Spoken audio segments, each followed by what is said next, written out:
Draumahúsið eftir Guðrúnu Kristínu Magnúsdóttur.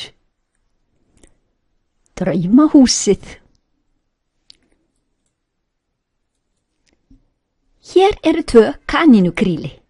Annað karldýr, hitt kvendýr. Þau eru ofsalega skotin hvort í öðru, eins og þið sjáið. Jæja, en hefurðu gaman af ævintýrum? Viltu þá heyra kanínuævintýri þau? Auglýsing: töfrabrögð í kvöld klukkan 21. Kvöld 1, þegar kanínukrílin voru úti að ganga, komuðu auga á auglýsingu upp á vegg.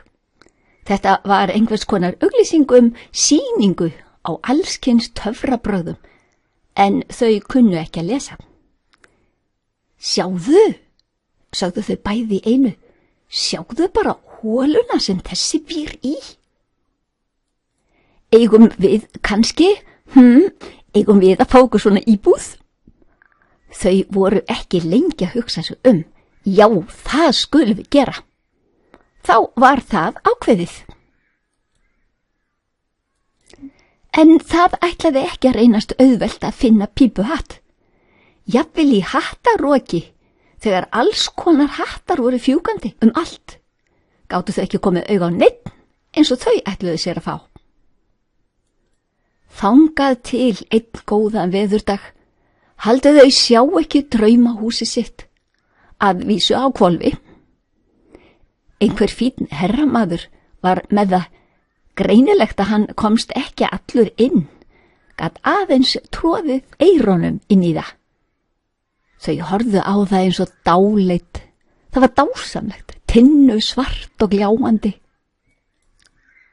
Nú var að duga eða drepast. Þau höfðu aldrei fyrr komið inn í mannahólu.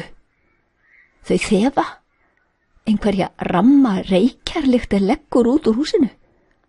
Þeim hættir alveg að lítast á blikuna. Það stibba? Hugurinn ber þau hálfa leið. Þau læðast á eftir manninum inn í forstofuna. Þeir sem vilja eignast fallegt hús verða töluvert á sig að leggja. Það nú einu sinni lífsins lögmál. Og þarna hangir það þá uppi, skínandi fagurt, en svo hátt uppi, í dauðu gljáandi tré. Ó, hvað þetta spennandi. En hvað? Þau stirna upp af hræðslu. Refur! Hvað hann að gera hérna? Aha, en svo sjá þau að þetta bara steindauður refur. En þau voru lengi að ná sér eftir hræðsluna. Nú að hafa hraðan á. Aldrei fyrr hef ég vitað til þess að kanínur geti verið svona handfljótar. 1, 2 og 3 og út með hattinn. Hí, da-dí, sem betur fer mæta þau engum á leiðinu út. Da-dí, da-dæ. Þau eru fyrir löngu búin að ákveða hvar nýja heimilið þeirra á að standa. Auðvitað hér, fallegt útsýni, fáfarinn staður í skjóli blóma. En meira að segja blómin voru alveg hissa. Þau höfðu aldrei séð svona nokkuð fyrr. Þetta máski strompur sem spýr reyk og sóti? Það greinileg reykjarlykt af honum.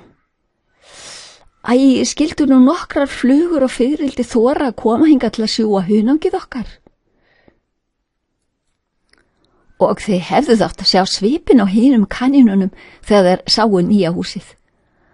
Þær tóku hreinlega andköf. Aldrei höfðu þær séð annað eins nema bara á mynd.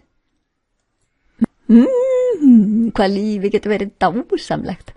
Eftir 30 daga eignuðust þau 8 fallega mjúka unga. Þið eru kannski að velta fyrir ykkur hvernig 10 kanínur komast fyrir í einum pípahatti, en það hefur alltaf verið og verður alltaf leyndarmál.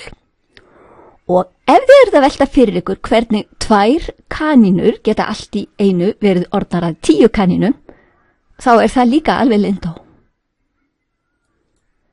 Í ævintýrum gerist stundum eitthvað óskaplegt. Haldið þið að 2 strákar hafi ekki farið að álpast þar Allar kanínur hlupu í hólurnar sínar. Það var ekki að vita nema að þetta væru einhverjir vondir byssukallar. Mönnunum nefnilega aldrei treystandi. Það fyrsta sem strákarnir komu auga á var auðvitað svart gljáandi pípuhatturinn. Sjáðu maður, sjáðu þetta, einhver hefur þín pípuhatturinn þínum hérna. Þetta var skelfileg stund fyrir kanínurnar okkar. Fyrst var það eins og hræðilegur jarðskjálfti, svo æpti annar strákurinn upp af hræðslu, honum brá svo. Strákarnir urðu svo fálkalegir á svip að ég viss að þið hefði skellt upp úr, ef þið hefði bara séð á. Svo stömuðu þeir hvor upp í annan. Þetta töfrahattur, sástu maður, það koma kanínur upp úr honum. Þá förum við bara með hann heim. Þú selur miða og ég sýni töfrabröð, galdra kanínur upp úr honum. Kanínurnar sjá nú að þeim ekki til setunar boðið. Það ekki annað að ræða en að flýja, stökkva út, 1, 2, 3, 4, 5, 6, 7, 8, 9 og 10. Fallega svarta kringlótta húsið okkar farið og við sjáum það vist aldrei meir. Kanínupappi og kanínumamma horfa hvort á annað. Allir ungarnir okkar fari nú ekki að gráta. Ekki má láta ævintýri enda svona. Hvað finnst þér? Eigum við ekki heldur að láta það enda vel? Við skulum bæta við það. Húrra, laus úr hattinum, hí, hí, hí.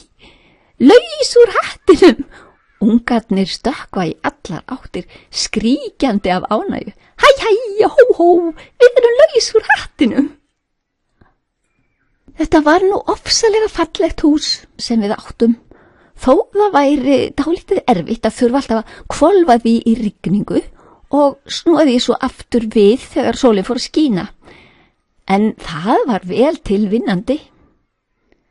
Nú skulum við bara finna okkur venjulega kanínuholu til að búa í. Kanínumamma á nefnilega von á mörgum nýjum ungum á morgun eða hinn.